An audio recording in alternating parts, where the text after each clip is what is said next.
So students, let us now discuss one by one the following types of frictions. So first of all, we are taking the static friction.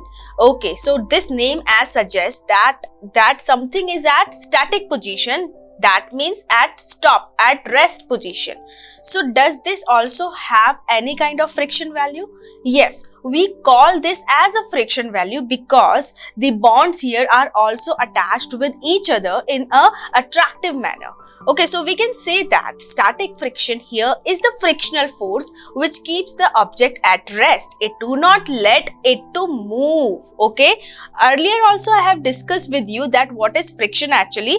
Friction is the opposite force that comes in the motion, that actually a hindrance in the motion because of the attraction between the surface of the molecules. Okay, so here let's suppose that this is a mountain and here is a rock. Okay, so rock is situated at the mountain and it is not actually rolling. Sometimes you might have seen something is just adjusted at the peak, at the edge value, but it is not actually shifting from there. Like here also, like this is the marker. Okay, so here is marker is like this is at rest position.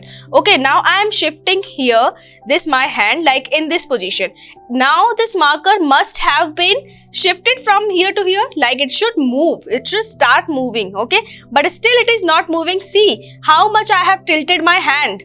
Okay, but it is still not moving because the surface of my hand and the marker has some kind of frictional value, and that holding it at rest position, that is not letting it to move. It will only and only move if the external force here will work. Okay, so what kind of external force is working here, would work here? That is gravity actually.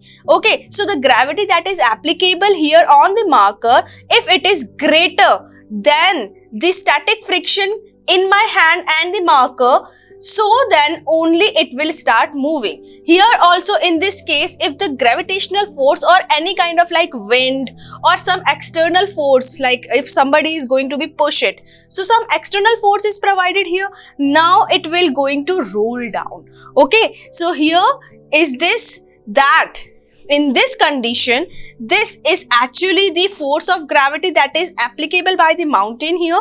Okay, let me show you with the diagram. Like here it is in static position, so here is the gravity working like this because it is attracting here in this manner also.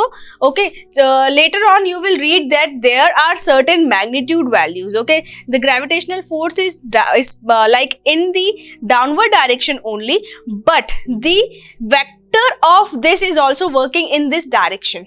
Okay, that could be normalized by the normal force that is applied by the rock here. Okay, if it starts moving in this motion, then the frictional force will work here. So that is why this diagram is shown here.